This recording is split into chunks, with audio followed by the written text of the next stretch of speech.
पिछले बार स्टार्ट किए थे उसको। नहीं तो ये नया चैप्टर, इसको स्टार्ट कीजिएगा आज भी।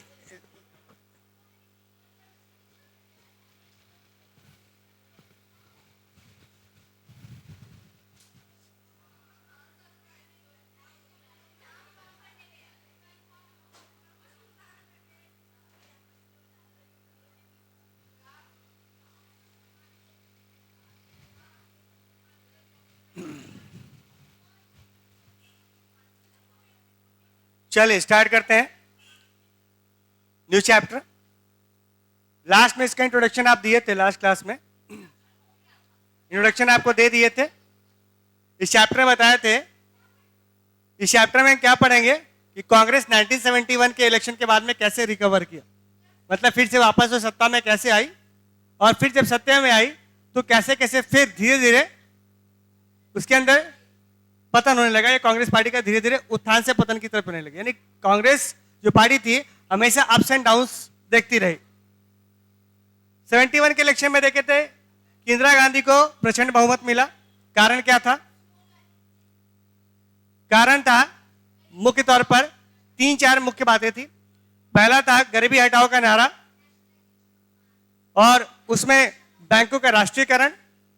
फिर था काफी हद तक ग्रीन रेवोल्यूशन का सफल होना, यह भी एक मुख्य कारण था। वहां तक ग्रीन रेवोल्यूशन सफल हो गया था। और जो सबसे मेजर कारण था जिसने कंट्री के शौर्य में 4 चांद लगा दिए, वो था 1970 का इंडियो पाकिस्तान वॉर, या कह सकते हैं बांग्लादेश का जन्म। इन कारण से इंदिरा गांधी जी को प्रचंड बहुमत मिला और फिर से एक बार कांग्रेस की वापसी हो गई। यानी कांग्रेस फिर से सत्ता में वापस, और जो राज्य में अपना वो जो ग्लोरी या प्राइड खो चुकी थी उससे वापस मिल गया। लेकिन क्या ये ग्लोरी या प्राइड हमेशा से कांस्टेंट रहा, या इसमें भी धीरे धीरे गिरावट आने शुरू हो गई? तो हम ये पाएंगे कि ओवर द टाइम धीरे धीरे जो ख्याति, जो बुलंदी कांग्रेस पार्टी ने हासिल कर ली थी 1971 के इलेक्शन में, उस बुलंदी को, उस ख्याति को धीरे धीरे कांग्रेस पार्टी खो देती है।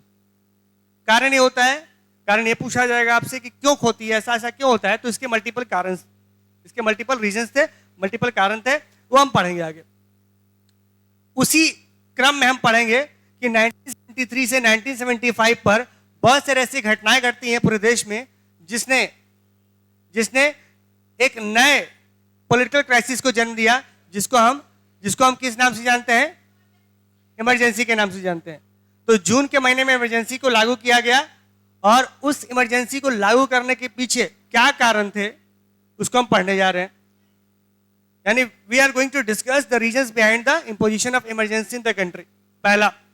दूसरा हम क्या पढ़ेंगे कि इमरजेंसी अगर लागू हो गया तो इस इमरजेंसी के दौरान क्या क्या एक्टिविटीज हो रहे थे, पब्लिक का क्या लेवल था, या पब्लिक इसको कैसे रिस्पॉन्ड कर रही थी, कैसे पॉलिटिकल नेताओं को कह सकते हैं नजरबंद कर दिया गया, कैसे वो अंडरग्राउंड हो गए, और कैसे वो एक नए पैरेलल गवर्नमेंट का निर्माण करने की कोशिश कर रहे थे।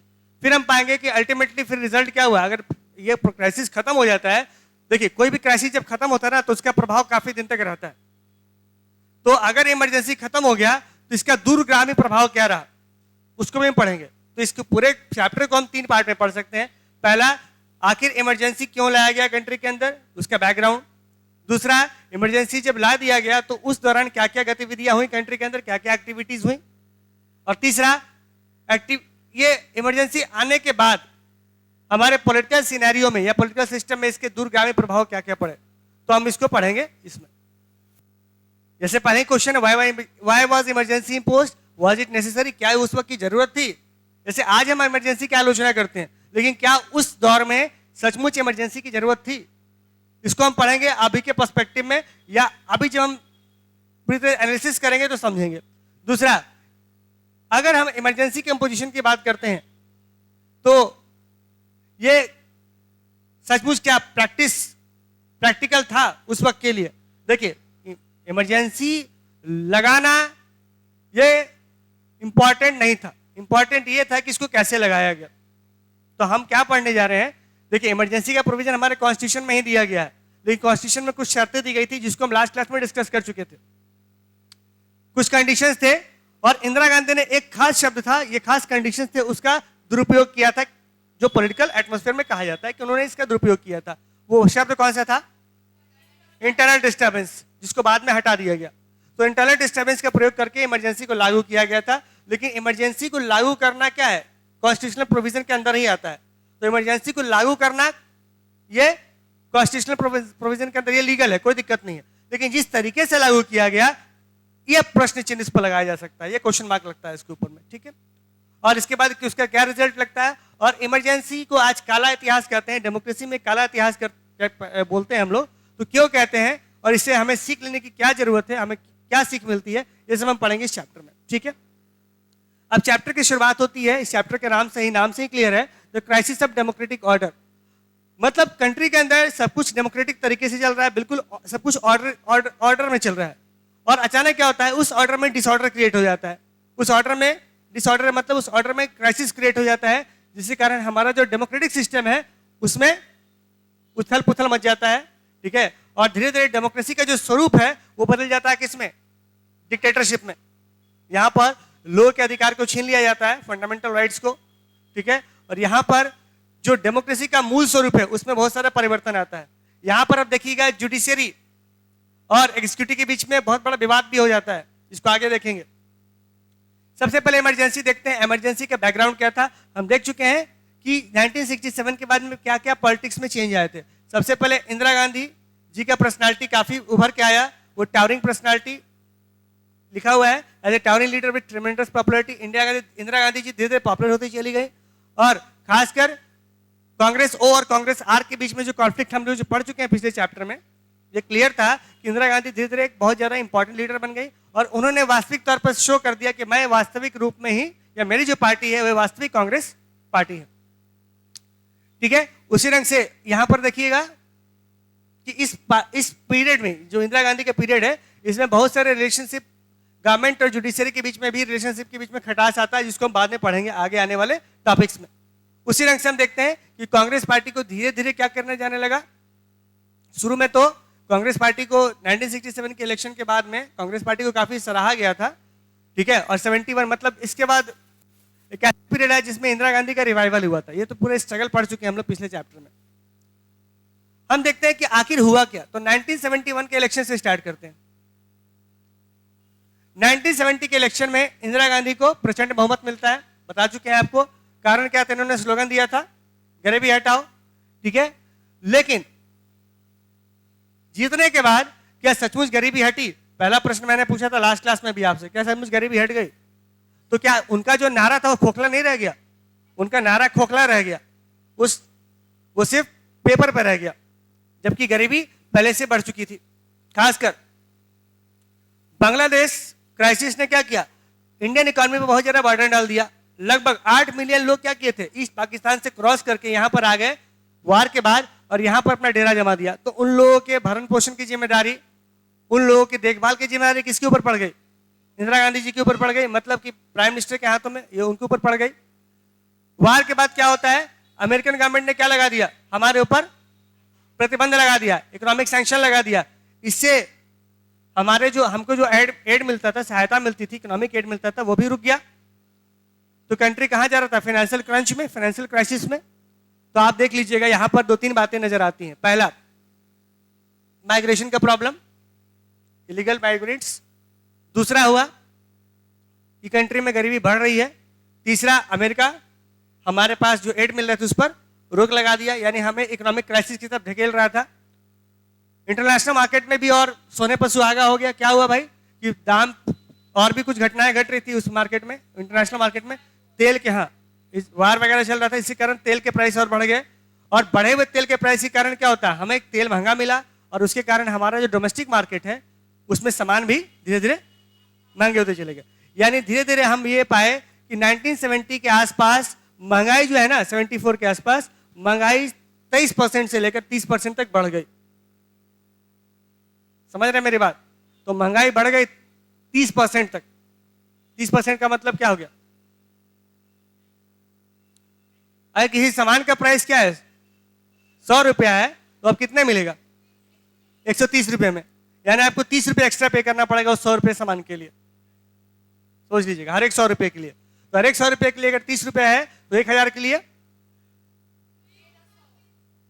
300 उसी ढंग से मल्टीपल्स में चले जाइएगा, यानी आपके ऊपर एक्स्ट्रा बर्डन पड़ने वाला था हर एक नागरिक के ऊपर में, अरे पड़ रहा था।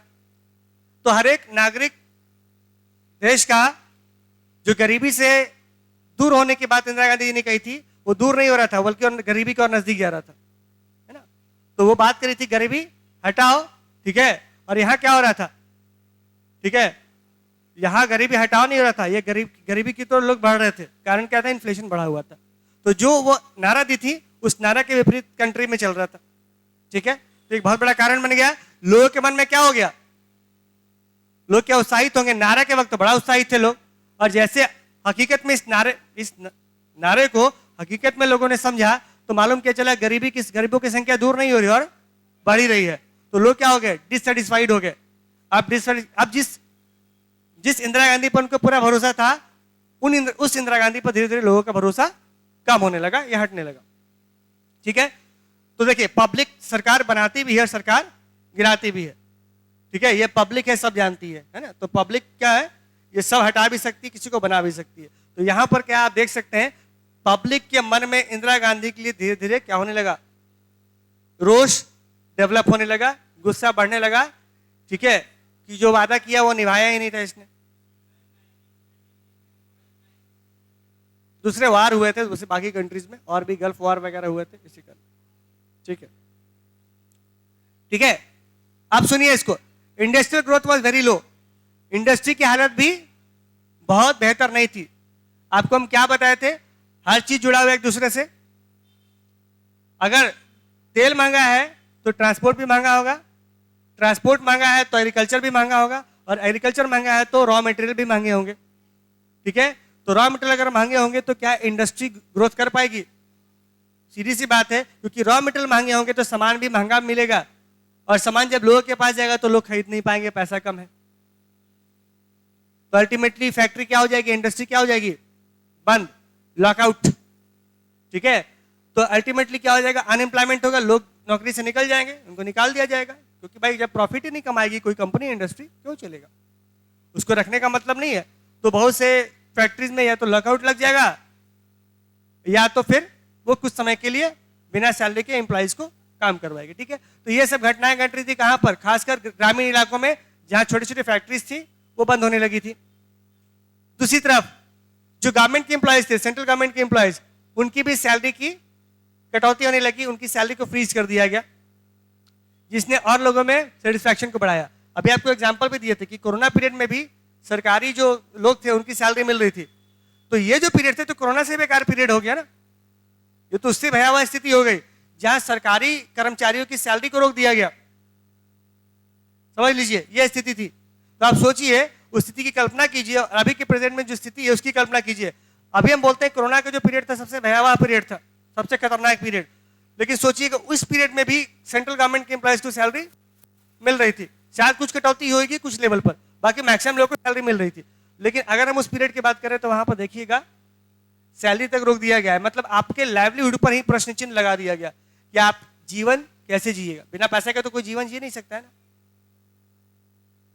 इसने लोगों के बारे में और डिससेटिस्फैक्शन क्रिएट किया। और क्या हुआ उसी दौरान, देखिए, तो इंदिरा गांधी जब सत्ता में आई 71 में, पूर्ण प्रचंड बहुमत के साथ में आई, लेकिन उसी के बाद से फिर क्या रहे, उनके सत्ता में गिरावट की शुरुआत हो चुकी थी, ठीक है। कहा भी जाता है जब आप किसी बोल्ड शीर्ष पे पहुंचते हैं ना, तो शीर्ष से सीधे नीचे आप गिरते हैं, यानी जितनी ऊंचाई पर जाइएगा उतना आप जोर से गिरिएगा। तो इंदिरा गांधी के साथ में वैसा ही हो रहा है। वो सत्ता में तो चले आई और प्रचंड बहुमत के साथ में चले आई, मोस्ट पॉपुलर लीडर भी बन गए इंडिया के, लेकिन उसी वक्त वहीं से उनकी सत्ता की गिरावट भी शुरू हो गई। यहां पर फूड ग्रेन्स, मॉनसून फेल हो गया, क्योंकि अधिकतम लोग वहां पर मॉनसून पर डिपेंडेंट थे, बारिश पर, है ना। अभी तक इरिगेशन के डेवलपमेंट नहीं हो पाया था उस लेवल तक, भले ग्रीन रेवोल्यूशन आ चुका था, लेकिन ग्रीन रेवोल्यूशन का इंपैक्ट भी कुछ शहरों में देखा गया था या कुछ स्टेट्स में देखा गया था, खासकर पंजाब, हरियाणा और ईस्टर्न यूपी में। बाकी देश की वही हाल थी। तो ग्रीन रेवोल्यूशन में बहुत कुछ कमाल नहीं किया था, इरिगेशन फैसिलिटीज उस वक्त हर जगह मौजूद नहीं था। लोग आज भी फार्मर्स, मतलब लोग यहाँ फार्मर्स आज भी किस पर निर्भर थे, आज भी मॉनसून पर, यानी इंद्र देवता के कृपा पर निर्भर थे। वो कृपा बरसाएंगे, कृपा होगी, ठीक है, समझ लीजिएगा। तो ऐसे करके चल रहा था। तो फूड ग्रेन्स क्या होगा, एग्रीकल्चर में गिरावट, फूड ग्रेन्स की भी गिरावट होगी 8% तक, मतलब जितना फूड ग्रेन हो रहा था उससे भी कम। जब फूड ग्रेन कम होगा तो क्या होगा, सोच के देखिए, सप्लाई कम, डिमांड ज्यादा, तो फूड ग्रेन्स का प्राइस, इन्फ्लेशन। तो इन्फ्लेशन सिर्फ, इन्फ्लेशन मतलब ऐसे लोगों की कमाई भी कम और यहां पर महंगाई भी ज्यादा, तो सामान महंगा और आपकी सैलरी कम हो रही है, आपको सैलरी मिल ही नहीं रहा, बाजार में मार्केट में प्राइस बढ़ा हुआ है, तो सोचिए लोगों की स्थिति क्या रही होगी उस वक्त। इसी को कहते हैं ना, तो यहां पर डेमोक्रेटिक क्राइसिस का जन्म हो रहा है इकोनॉमिक क्राइसिस के बैकग्राउंड में। मतलब इकोनॉमिक क्राइसिस ने ही किसको जन्म दिया, डेमोक्रेटिक क्राइसिस को। तो शुरू में इकोनॉमिक क्राइसिस ही आ गया कंट्री के अंदर में, तो इकोनॉमिक क्राइसिस ने धीरे धीरे पूरे कंट्री में पॉलिटिकल क्राइसिस को जन्म दिया। तो सबसे पहले हम क्या पढ़ रहे हैं अभी, इकोनॉमिक क्राइसिस। तो कंट्री के अंदर इकोनॉमिक क्राइसिस चल रहा था, और किस हद का था, किस लेवल का इकोनॉमिक क्राइसिस था, देख सकते हैं आप। अब जनरल डिससेटिस्फैक्शन था, लोगों के मन में इकोनॉमिक सिचुएशन काफी खराब थी कंट्री की, और उस वक्त यहां पर कांग्रेस के जो अपोजिशन पार्टी थे ना, हर वक्त अपोजिशन पार्टी क्या होता है, वो विलेन होता है। तो जब भी पॉलिटिकल सिनेरियो में अगर देखिएगा, ठीक है, तो अगर एक हीरो होता है तो एक विलेन होता है, तो यहां पर अपोजिशन पार्टी हमेशा विलेन का काम करती है, आज की सत्ता में भी, पहले भी। अभी भी क्या है ये देखिए कि भाई संकट में फंसा हुआ है सरकार, तो सरकार को संकट से निकालने के बजाय उसको और संकट में डालो, इसको घसीटो पब्लिक के सामने, वो शुरू से रहा है, ठीक है, अपोजिशन हमेशा विलेन रहा है, ठीक है। तो यहां पर क्या है, यहां पर इंदिरा गांधी को परेशानी थी ना, झेल नहीं, मतलब वो समस्या का समाधान नहीं कर पा रही थी उस लेवल पर, या चौतरफी समस्या से घिरी हुई थी। उसी वक्त अपोजिशन भी उस समस्या को और गहरा बनाने के लिए और बड़ा बनाने के लिए एकजुट हो गया, ठीक है। Instances of student unrest that had persisted from, अब देखिए अनएम्प्लॉयमेंट होगा, सीधी सी बात होगी, तो पूरे देश में क्या होगा, political unrest, student crisis, student movement भी स्टार्ट हो जाएगा। जो छात्र होंगे ना, जो सबसे ज्यादा बेरोजगारी की मार झेलते हैं, वो सड़क पर आ जाएंगे। तो पहला तो क्या इकोनॉमिक क्राइसिस देख चुके हैं, लोग सेटिस्फाइड डिससेटिस्फाइड है, फार्मर्स डिससेटिस्फाइड है, और दूसरी तरफ क्या है, यहां पर देखिएगा, यहां पर देखिएगा स्टूडेंट मूवमेंट भी स्टार्ट हो चुका था पूरे कंट्री में। खैर एक घटना और घटती है, यहां पर एक और ग्रुप था, मार्क्सिस्ट ग्रुप, ठीक है, जिसको पार्लियामेंट्री पॉलिटिक्स में बिलीव नहीं था, वो भी धीरे धीरे सर अपना उठा रहा था। तो यहां पर देखिएगा तीन तरह से समस्या आती है इंदिरा गांधी के सामने। पहला हो गया इकोनॉमिक क्राइसिस, दूसरा हो गया स्टूडेंट मूवमेंट जो पूरे देश में चल रहा था, खासकर गुजरात में पढ़ेंगे और कहां पर, बिहार में पढ़ेंगे, दो मूवमेंट। और तीसरा मूवमेंट जो तीसरा समस्या थी उनके सामने, वो था एक और ग्रुप जिसको कहते हैं नक्सलाइट्स ग्रुप, वो धीरे धीरे सर उठा रहा था, ठीक है। और उसने फिर क्या किया, इंदिरा गांधी जी के सामने प्रॉब्लम क्रिएट किया। क्यों किया, क्योंकि ये सर कहां उठा रहा था, कुछ स्टेट्स में उठा रहा था, और उस वक्त स्टेट्स में किसकी सरकार थी, कांग्रेस की सरकार थी। तो जाहिर सी बात है, अगर स्टेट में आपके गवर्नमेंट को प्रॉब्लम होगा तो पूरे देश में भी प्रॉब्लम होगा, ठीक है, समझ रहे बात को। तो ये समस्या की शुरुआत यहीं से हो जाती है, ठीक है। तो पहला समझ के इकोनॉमिक क्राइसिस, दूसरा यहां पर आता है गुजरात एंड बिहार मूवमेंट।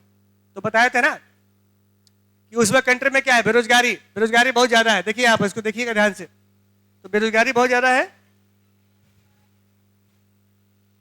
तो बहुत ज्यादा बेरोजगारी है, अनएम्प्लॉयमेंट बहुत ज्यादा है। तो सबसे पहले जो वर्ग डिससेटिस्फाइड होगा वो कौन होगा, स्टूडेंट, ठीक है। तो दो जगह पर जम के प्रोटेस्ट होता है, यह स्टूडेंट मूवमेंट चला जाता है, कहां पर, पहला है गुजरात, दूसरा है बिहार, और दोनों में क्या थे, कांग्रेस की सरकार थी, ठीक है। दोनों में किसकी सरकार थी, कांग्रेस की सरकार थी।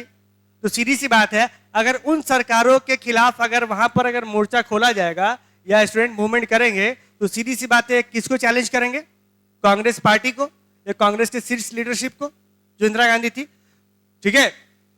तो अगर किसी स्टेट में मूवमेंट हुआ, मतलब सीधे तौर पर किसको चैलेंज मिला, इंदिरा गांधी जी को, क्योंकि कांग्रेस की वो लीडर थी उस वक्त, ठीक है।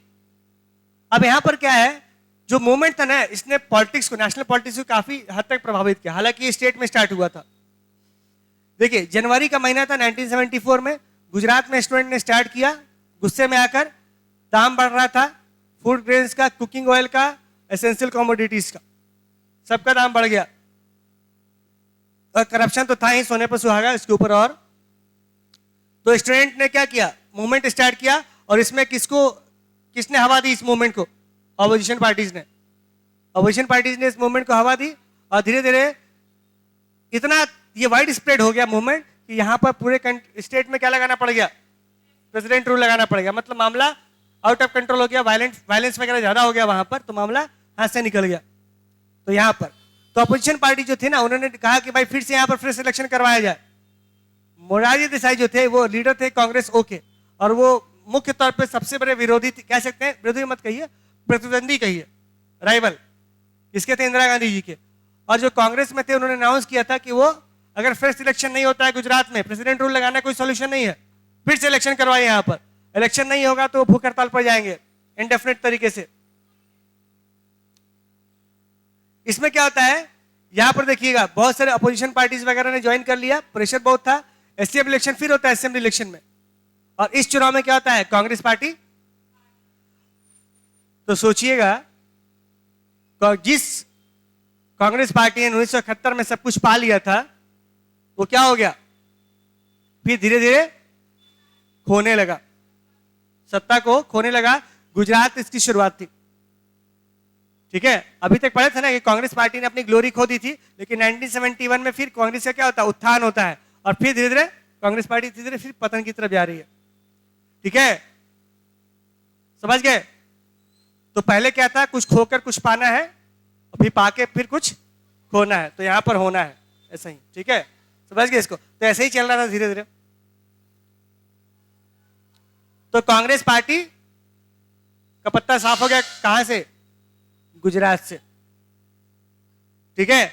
अब इंदिरा गांधी के मन में हो गया डर कि भाई जब गुजरात में हो सकता है तो और भी जगह तो हो सकता है, तो फिर से वही हालत हो जाएगी, ठीक है। ध्यान से आप चेंज कर लीजिए बेंच, आगे आ जाइए, जगह है बहुत। इधर भी जगह उधर भी जगह, जरूर नहीं है, ठीक है। ठीक है, वहां बात करने का मौका मिलेगा, ऐसे मिल सकता है, ठीक है। दीपा आगे बढ़ जाइए, दिक्कत हो रहा है तो हो सकता है 3 लोगों का नहीं वेट संभाल पा रहा हो, ठीक है। चलिए आगे आ जाइए। देखिए आगे, मार्च का महीना वो कौन सा महीना था? वो जनवरी का महीना था, ठीक है। जनवरी का महीना था, ठंडा था थोड़ा सा, गर्मी बढ़ गई थोड़ा थोड़ा। मार्च आ गया 74 में। अब वो जो मॉडल था, सोचिएगा गुजरात मॉडल ने कमाल किया था, वहां पर सरकार ही बदल गई, और किस कारण? स्टूडेंट मूवमेंट के कारण। मूल में तो वही था ना। तो उस गुजरात मॉडल ने बिहार के स्टूडेंट्स को भी क्या दिया? प्रेरणा दिया। उसके मॉडल को फॉलो किया गया यहां भी, कि वहां जब सत्ता परिवर्तन हो सकता है तो यहां भी कांग्रेस का पत्ता हम साफ कर देंगे। तो बिहार में तो मार्च 74 में स्टूडेंट साथ में आते हैं बिहार में, और फिर वही मुद्दा उठाते हैं। एक ही मुद्दा तो था पूरे देश में, जो राज्य में भी था, सीधी सी बात है, अनएम्प्लॉयमेंट का, food security, scarcity, rising prices, corruption, ये सब मुद्दे को लेकर यहां पर जेपी जयप्रकाश नारायण जी को इनवाइट किया गया, जो उस वक्त एक्टिव पॉलिटिक्स को छोड़ चुके थे और सोशल वर्क में लगे हुए थे। और उनको कहा गया कि भाई आप हमारा मार्गदर्शन कीजिए, ठीक है। वो बोले ठीक है हम करेंगे आपका मार्गदर्शन, ठीक है, लेकिन मार्गदर्शन करने में मेरी एक शर्त होगी, ये जो आपका मूवमेंट होगा ये क्या होगा? नॉन वायलेंट होगा, यहां पर किसी की जान नहीं जाएगी, ठीक है। और यह जो मूवमेंट होगा will not limit itself to Bihar, movement से बिहार में नहीं होगा, हर जगह इसका परिणाम दिखना चाहिए। तो एक ढंग से क्या होता है, स्टूडेंट मूवमेंट ने क्या किया? एक पॉलिटिकल कैरेक्टर ले लिया और नेशनल अपील, मतलब ये मूवमेंट था, ये किसी एक राज्य का ना रह के पूरे देश का मूवमेंट हो गया, ठीक है। समझ रहे? और जितने भी स्टूडेंट थे बिहार के बाहर के भी, वो भी लोग जुड़ते चले गए इस अभियान से। यानी बिहार ने एक ऐसा मूवमेंट स्टार्ट कर दिया जो रीजनल मूवमेंट नहीं था, ये नेशनल मूवमेंट था, ठीक है। क्योंकि समस्या भी क्या थी? नेशनल समस्या थी, है ना, राष्ट्रीय समस्या थी। तो people from all walks of life now entered the movement, जुड़ रहे थे। जेपी का कद धीरे धीरे बढ़ता चला गया, और जेपी जी ने डिमांड किया बिहार में पहले कांग्रेस हटाएंगे और रेवोल्यूशन लाएंगे हर एक स्फीयर में, चाहे वो पॉलिटिकल हो चाहे इकोनॉमिक हो, और यहाँ पर रियली हम ट्रू डेमोक्रेसी को स्टैब्लिश करेंगे। बंद स्टार्ट हुआ, घेराव स्टार्ट हुआ, स्ट्राइक स्टार्ट हुआ पूरे कंट्री में, ये देख सकते हैं आप कि अलग अलग क्या है यहाँ पर, सेफ डेमोक्रेसी, ठीक है, ये सब इमरजेंसी के दौरान हुआ था, इमरजेंसी को जो दबाने की कोशिश की गई थी। देखिए यहाँ पर बिहार गवर्नमेंट के अगेंस्ट क्या हुआ था, बहुत सारा प्रोटेस्ट हुआ बिहार गवर्नमेंट ने बोला कि हम रिजाइन नहीं करेंगे, मूवमेंट स्टार्ट हुआ। इस मूवमेंट ने धीरे धीरे, पहले चिंगारी थी, धीरे धीरे आग के लपट में बदल गई और धीरे धीरे क्या हो गई है, ज्वालामुखी में डेवलप हो गई। तो आप देखिएगा जयप्रकाश नारायण धीरे धीरे जो मूवमेंट बिहार से स्टार्ट किए थे, ये धीरे धीरे बढ़ते बढ़ते पूरे इंडिया में फैल गया स्टूडेंट मूवमेंट। तो जयप्रकाश नारायण ने जो मूवमेंट स्टार्ट किया ना, उसी वक्त उनको एक और सपोर्ट मिला। मतलब कहा जाता है कि अगर आप मूवमेंट स्टार्ट कर रहे हैं और उसी वक्त आपको कुछ सपोर्ट मिल जाता है तो आपका मूवमेंट क्या हो जाएगा, और बड़ा हो जाएगा और शक्तिशाली मूवमेंट हो जाएगा। तो अभी तक तो सिर्फ स्टूडेंट कर रहे थे और बाकी कुछ लोग जुड़ गए थे जो इनसे सहमत थे। यहां पर जो रेलवे के कर्मचारी थे उन्होंने भी नेशन वाइड हड़ताल किया था, ठीक है, और इसने क्या किया, पूरे कंट्री को पैरालाइज कर दिया। पता है ना रेलवे क्या है, पूरे कंट्री का लाइफलाइन है। रेलवे अगर ठप हो जाएगा तो पूरा लाइफलाइन ठप, तो पूरा कंट्री पैरालाइज हो गया था। तो इसने क्या किया, इसने बोला कि हम पूरे कंट्री को पैरालाइज कर देंगे अगर सरकार मेरी बात नहीं मानती है। अब वो रेलवे कर्मचारी ने ऐसा क्यों किया था हम आगे पढ़ेंगे, ठीक है, अभी इतना ही जान लीजिए। ये जब मूवमेंट चल रहा था इसमें रेलवे कर्मचारी ने भी सपोर्ट कर दिया। मतलब क्या हो गया, उनको उनकी क्या हो गई, शक्ति बढ़ती चली गई। जयप्रकाश नारायण जी की शक्ति बढ़ती चली गई। उनको पहले एक ग्रुप सपोर्ट कर रहा था, फिर और ग्रुप्स ने सपोर्ट किया और बाद में रेलवे कर्मचारी जो सरकार के कर्मचारी थे उन लोगों ने भी सपोर्ट किया। तो this was one of the largest political rallies ever held in the capital. तो रैली चलने लगा, बड़ा सा पॉलिटिकल कैपिटल था। और यहां पर इस रैली को बताया तो थे, विलेन लोग आ गए, नॉन कांग्रेस अपोजिशन लीडर पहुंच गए वहां पर, जैसे भारतीय जनसंघ, कांग्रेस हो, भारतीय लोक दल, सोशलिस्ट पार्टी, अदर्स, सब इकट्ठा हो गए जैसे आज इकट्ठा हो रहे हैं ना। समझ लीजिए उस वक्त वही स्टोरी थी। आज कांग्रेस पार्टी बाकी को इकट्ठा कर रही है, उस वक्त कांग्रेस पार्टी के अगेंस्ट बाकी लोग इकट्ठा हो रहे थे, ठीक है। तो वक्त बदलता है, समझ लीजिए, और इतिहास अपने आप को दोहराता है, चेहरे बदल जाते हैं, घटनाएं वही रहती है, याद रखिएगा, ठीक है। समझ गए इसको, यहां तक क्लियर है। अब यहां पर देखिए अपोजिशन को भी एक नेता चाहिए ना। जैसे अभी क्या है, मिस्टर मोदी के अगेंस्ट लोग इकट्ठा हो रहे हैं ना, हटाओ मोदी हटाओ अभियान चल रहा है ना। तो लोगों ने अभी तक एक किसी व्यक्ति को अपना लीडर इलेक्ट नहीं किया है जो मिस्टर मोदी को रिप्लेस कर सके, है ना। लेकिन यहां पर आप देखिएगा, यहां पर क्या देखिएगा, उस वक्त जयप्रकाश नारायण जी को ऑल्टरनेटिव लीडर की तरफ प्रोजेक्ट कर दिया गया था। मतलब ये मान लिया गया था कि अगर इंदिरा गांधी जी हट जाएंगे सत्ता से तो देश के अगला प्रधानमंत्री हम किसको बनाएंगे, जेपी को। इस बात को लेकर सर्वसम्मति नजर आ रही थी। लेकिन however there were many criticism about this idea and about the politics of mass agitation that he was implying। लेकिन फिर भी हर कोई तो उनको सपोर्ट नहीं कर रहा था, कुछ लोग उनके तरीकों को लेकर क्वेश्चन उठा रहे थे। हाँ, उनके जो आइडिया था, आइडियोलॉजी था सोशलिज्म वाले, उसको लेकर क्वेश्चन उठा रहे थे। तो हर कोई उनसे खुश नहीं था, लेकिन फिर भी इनको एज ए लीडर एक्सेप्ट कर लिया गया था। बोथ गुजरात और जो बिहार ने एजिटेशन ने क्या शो किया, एंटी कांग्रेस। अच्छा, ये जो घटनाएं जो घटी थी ये सिर्फ एक राज्य में हुआ था, लेकिन इसको इंदिरा गांधी जी ने क्या लिया, इसको एंटी स्टेट नहीं लिया, इसको लिया एंटी कांग्रेस। इन मूवमेंट को इंदिरा गांधी जी ने बिल्कुल सीरियसली ले लिया। ये बोला कि किसी राज्य का विरोध नहीं हो रहा, किसी राज्य का नहीं हो रहा, ये मेरे पार्टी का विरोध हो रहा है, मेरा विरोध हो रहा है। तो इंदिरा गांधी ने इसको अपने ऊपर लिया, ठीक है, बहुत सीरियस होकर कि भाई ये विरोध जो रहा है ना, ये किसी राज्य सरकार को हटाने का नहीं हो रहा है, बिहार सरकार को हटाने का नहीं हो रहा है, गुजरात सरकार को हटाने का नहीं हो रहा है, ये मुझे हटाने का हो रहा है, ठीक है। ये षड्यंत्र है, कॉन्स्पिरेसी, ठीक है, यही है। Both the Gujarat and agitation were seen as anti-government, and rather than opposing the state government, they were seen as protest against the leadership of Indira Gandhi। तो इंदिरा गांधी जी ने कहा कि नहीं, ये बिहार को और गुजरात गवर्नमेंट को अपोज नहीं कर रहे हैं, ये मुझे अपोज कर रहे हैं, ठीक है। और यही है, she believed that the movement was motivated by personal opposition to her। तो उनका ये मानना था कि ये जो मूवमेंट स्टार्ट हुआ है ये क्यों किया गया है, ये उनको पर्सनली टारगेट करने के लिए किया गया, मतलब उनको हटाने के लिए किया गया, ठीक है। मतलब ये मूवमेंट रीजनल मूवमेंट ना होकर ये नेशनल मूवमेंट बना है और इसका प्राइम टारगेट क्या है, इंदिरा गांधी है। तो इंदिरा गांधी ने भी बोला कि ठीक है, जब मैं प्राइम टारगेट हूं तो मुझे भी आप लोगों को टारगेट करना पड़ेगा। तो यहां तक आप देख रहे हैं लोगों का गुस्सा, लोगों की प्रतिक्रिया। सपना ठीक है, लोगों की प्रतिक्रिया, अच्छा ठीक है, लोगों की प्रतिक्रिया।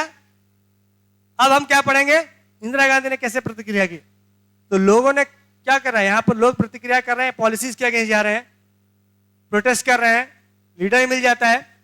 अब इस मूवमेंट का क्या होता है आगे, आगे देखते हैं। लेकिन इसी दौरान बताए थे ना कि इसमें 2-3 बातें याद रखनी है आपको। आपको बताए थे कि रेलवे कर्मचारियों ने क्या किया था, रेलवे कर्मचारियों ने स्ट्राइक किया था और कहीं ना कहीं इससे जयप्रकाश नारायण जी को बल मिला था। पहले स्टूडेंट लोग कर रहे थे हड़ताल, मतलब वो मूवमेंट, और इसी में सरकार के कर्मचारी भी आ गए साथ में। अब ये देखिए पूरा एक केस स्टडी है।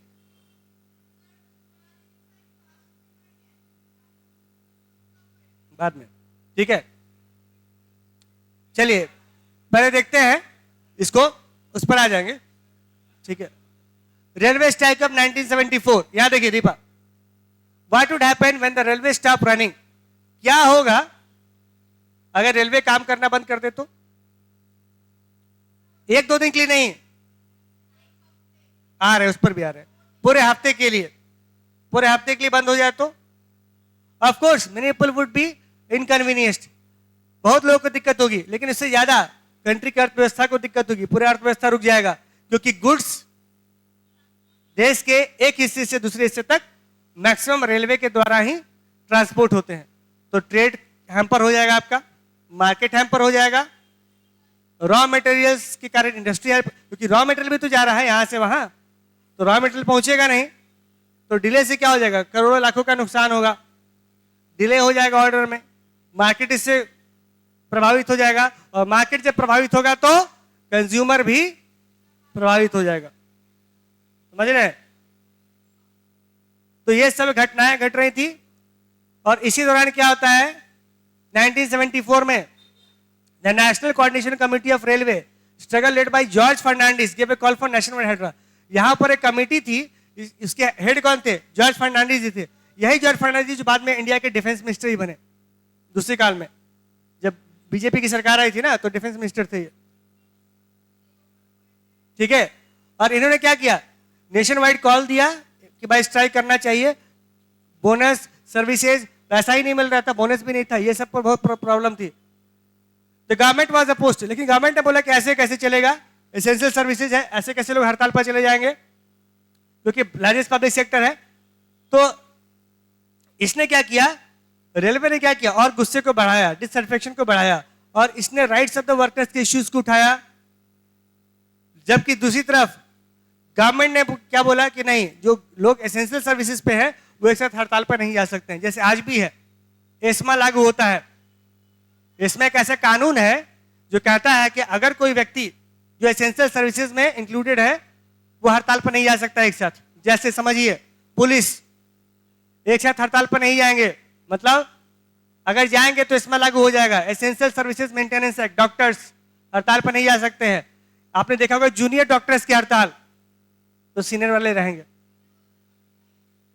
एक से सभी डॉक्टर नहीं जा सकते, एसेंशियल सर्विसेज में है। इसमें लग जाएगा तो आपकी नौकरी खत्म। सरकार चाह लेगी ना तो सब डॉक्टर को हटा देगा, नया भर्ती ला देगा। पुलिस नहीं जा सकते हैं, समझ रहे बात को, एक साथ हड़ताल पर नहीं जा सकते हैं। दिखाया ना सिंघम में, वर्दी खोल देता है, सब दौड़ जाता है। नहीं, सिंघम क्या होता है, पूरा बोलता है कि बस वर्दी निकाल दिए चलेगा। एस्मा लागू हो जाएगा तो डीसीपी और जितने भी कांस्टेबल थे, इंस्पेक्टर, सब बाहर, सबका जॉब चला जाएगा। इसमें एस्मा, एस्मा ईएसएम में, essential services maintenance act, ESMA ESM में, तो एस्मा लागू हो जाता है, क्योंकि ये सारे एसेंशियल सर्विसेज हैं। तो सरकार का अपना था कि भाई कुछ सेक्टर्स ऐसे ना जहां पर लोग हड़ताल नहीं कर सकते हैं, और करेंगे तो हम एक कानून ला दिए एस्मा, जिसके थ्रू क्या हो जाएगा, वो अगर नौकरी से बर्खास्त किए जा सकते हैं, मतलब डर क्रिएट करने के लिए। नहीं तो क्या होगा, सब डॉक्टर से हड़ताल पर चले गए, यार मर जाएगा मरीज, यहाँ जूनियर डॉक्टर जाते हैं इतना मर जाता है मरीज। पुलिस सब घर में चोर घुस जाएगा, डकैती होने लगेगी सर यहाँ। उसका भी नियम है कि कांस्टेबल जाएंगे तो इंस्पेक्टर जो होंगे वो संभालेंगे, इंस्पेक्टर जाएंगे तो बाकी लोग संभाल लेंगे, ऐसे करके चलता है वो। अब गवर्नमेंट ने क्या किया, इस स्ट्राइक को क्या किया, डिक्लेयर इलीगल डिक्लेयर कर दिया। और गवर्नमेंट ने बोला कोई डिमांड नहीं मानी जाएगी, यहां तक कि लीडर्स को अरेस्ट किया गया और टेरिटोरियल आर्मी बुलाई गई रेलवे के ट्रैक को बचाने के लिए। रेलवे ट्रैक पर धरना देके लेट के सोए हुए थे सब लोग, ट्रेन नहीं चलने देंगे, ये करते हैं ना लोग, सड़क पर लेट जाते हैं।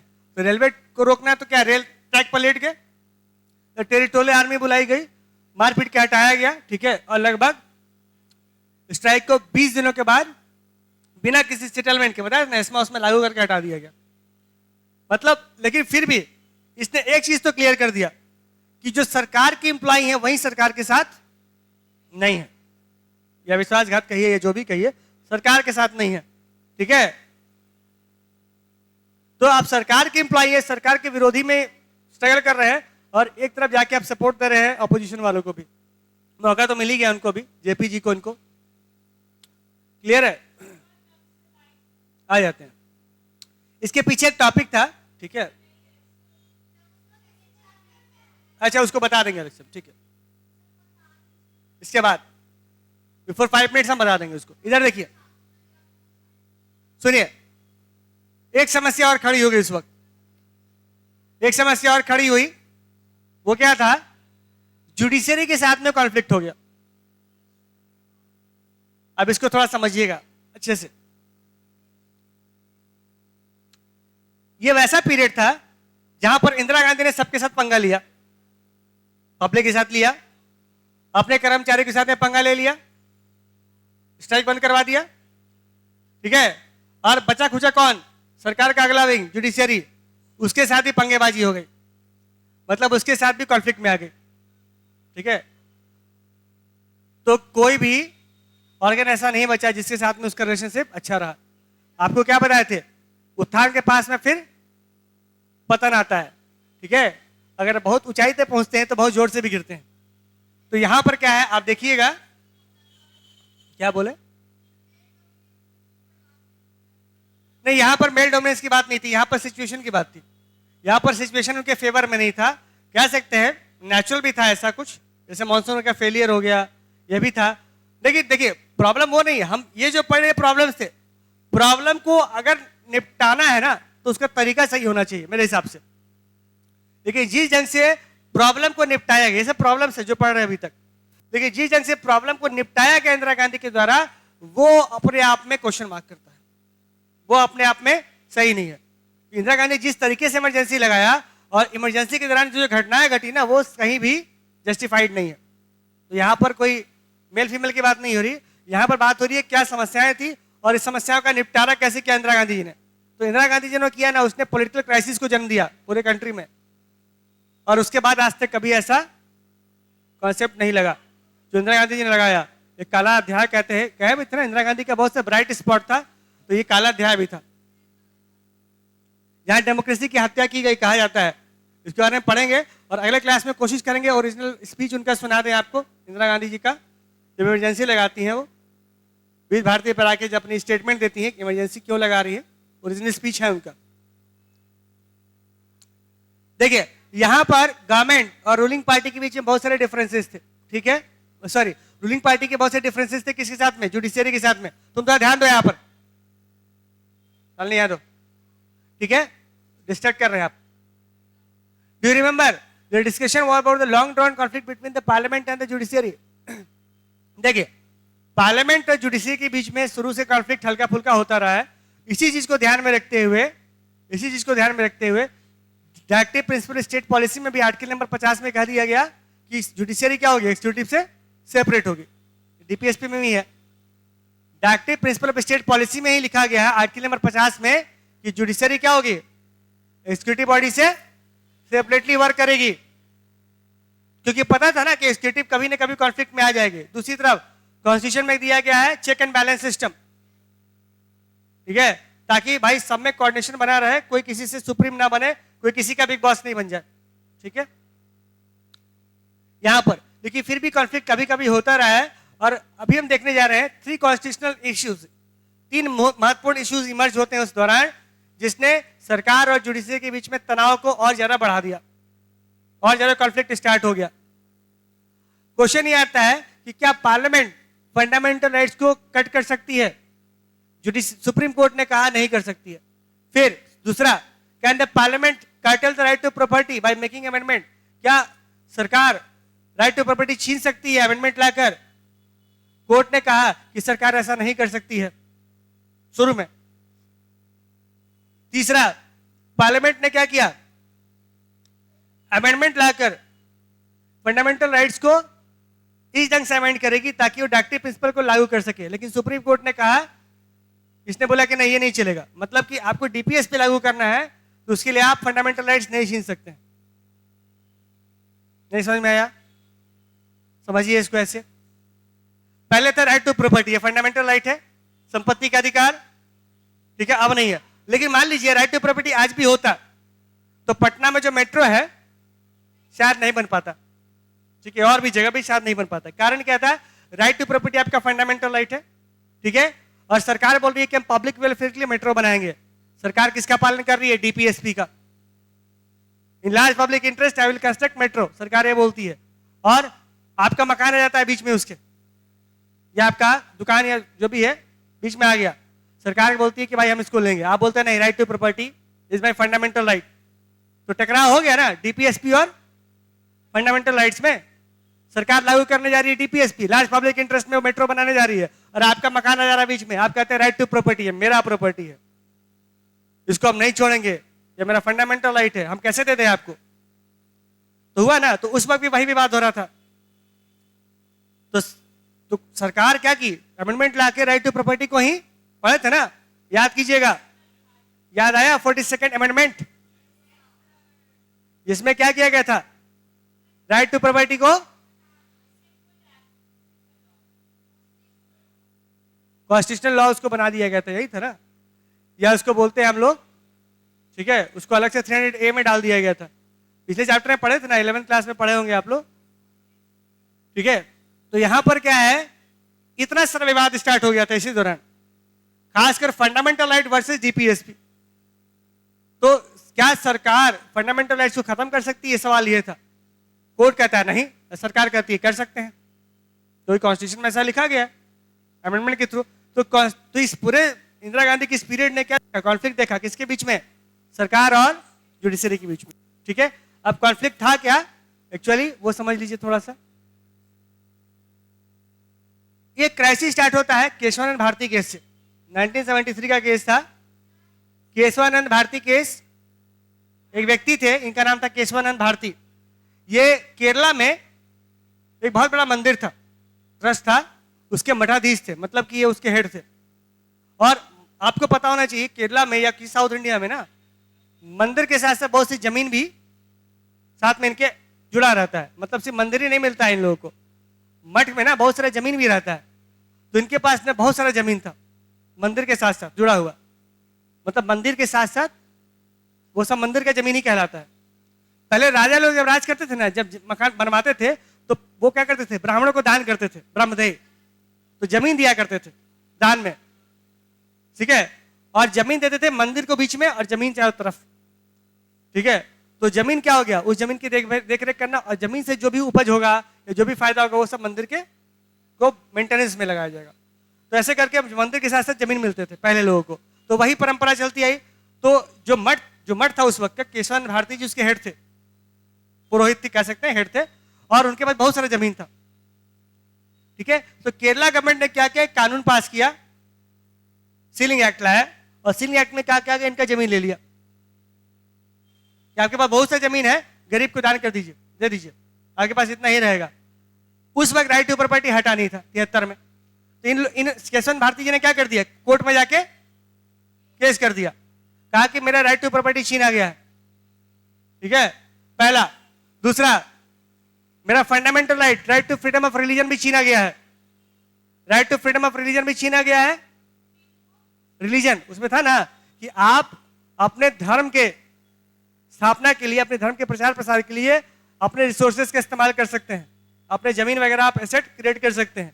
ये जमीन भी छीन लिया गया इनसे। तो इन्होंने केस किया, ठीक है। इस केस में केशवानंद भारती जी, कोर्ट ने किसके फेवर में ऑर्डर दिया? केशवन भारती जी के फेवर में ऑर्डर दिया, इनके फेवर में। तो court gave judgment in the favour of Keshavan Bharati, और इसमें सरकार हार जाती है क्योंकि सरकार ने जमीन लिया था ना, ठीक है। The court gave a decision that there are some basic features of the constitution the parliament can not amend this features. तो सरकार लाई थी ना, राइट टू प्रॉपर्टी छीना था इनका। मतलब यह है कि सरकार चाह के आपके प्रॉपर्टी छीन नहीं सकेगी, ये सुप्रीम कोर्ट का ऑर्डर था उस वक्त, ठीक है। इसने टेंशन को बढ़ाया जुडिशियरी और एग्जीक्यूटिव के बीच में, ठीक है। Immediately after the supreme court, तो देखिए, तो कोर्ट ने जो डिसीजन दिया वो उससे नाखुश कौन हुआ, दुखी कौन हुआ, गवर्नमेंट या एग्जीक्यूटिव। तो जुडिशियरी वर्सेस एग्जीक्यूटिव का मामला बन गया ना, गुस्से में कौन आ गया, ठीक है। Immediately after the Supreme Court decision in 1973 in Keshavan Bharati case, a vacancy arose for the post of the Chief Justice of India. उसी समय चीफ जस्टिस ऑफ इंडिया का वैकेंसी जॉब क्रिएट हुआ, मतलब खाली हुआ। अभी तक प्रैक्टिस क्या था कि जो सीनियर मोस्ट जज होगा ना सुप्रीम कोर्ट का, वही बनेगा चीफ जस्टिस ऑफ इंडिया। लेकिन 1973 में क्या होता है, गवर्नमेंट ने 3 जजेस को हटाकर एन रॉय जी को, जो जूनियर जज थे, उनको बना दिया चीफ जस्टिस ऑफ इंडिया, ठीक है। अब क्यों बनाया, उसकी कहानी है। ये जो 3 जज थे ना, सीनियर मोस्ट जज, ये सरकार के खिलाफ केशवन भारती केस में डिसीजन दिए थे, इसीलिए सरकार ने बदला निकाला और इन तीनों को हटाकर इनके बदले इनके जूनियर जो जज थे उनको बना दिया क्या, ठीक है। N Ray as the chief justice of India, the appointment became politically controversial because all the 3 जजेस who were superseded had given ruling against the stand on the government, जो कि इन तीनों जजेस ने सरकार के विरुद्ध जजमेंट दिया था केशवन भारती केस में। तो इन तीनों को हटा के, यानी इन तीनों में से किसी को मौका नहीं दिया गया, किसी और व्यक्ति को बना दिया गया। Thus, constitutional interpretation and political ideology were getting mixed up rapidly. इस ढंग से सरकार का इंटरफेरेंस हो गया जुडिशरी में, और जुडिशियल में जो टॉप मोस्ट लीडर थे या जो जज थे वो बोले कि भाई सरकार ऐसा कैसे कर सकती है। तो सरकार ने क्या किया, अपना बदला, ठीक है, ले लिया। समझ रहे हैं। People close to the prime minister started talking of the need for judiciary and bureaucracy committed to the version of the executive and legislature. यहां पर समझिएगा, इसने क्या किया, बहुत ज्यादा कंट्रोवर्सी क्रिएट किया। और इसमें एक और कंट्रोवर्सी आ जाती है, इलाहाबाद का एक हाई कोर्ट ने एक जजमेंट दे दिया जिसने कहा कि इंदिरा गांधी जी ने गलत तरीके से इलेक्शन को जीता है। इसने और गुस्से को भड़काया इंदिरा गांधी को। तो आप देख सकते हैं इंदिरा गांधी सबसे पंगा ले रही थी, एन राय जी को बना देती है supreme chief justice of India. तो यहां पर सबसे पंगा ले रही थी और सब लोग इसके पीछे पड़े हुए थे, कह सकते हैं सब लोग इसको अपोज कर रहे थे, ठीक है। तो जब आपके पास में कुछ नहीं रहता है, सब चारों तरफ से घेर लेते हैं, तो क्या करते हैं आप, या कोई योद्धा क्या करता है, ब्रह्मास्त्र चलाता है। तो इंदिरा गांधी ने वहीं ब्रह्मास्त्र चला दिया। जब उनके पास कोई उपाय नहीं रहा, चारों तरफ घेरेबंदी हुए उनके साथ, उनको जीतना था, विन विन सिचुएशन में आना था, उन्होंने ब्रह्मास्त्र चलाया। उस ब्रह्मास्त्र का नाम था इमरजेंसी, ठीक है। तो आज इसी ब्रह्मास्त्र के साथ में हम समाप्त करते हैं। अगले क्लास में देखेंगे ब्रह्मास्त्र का क्या असर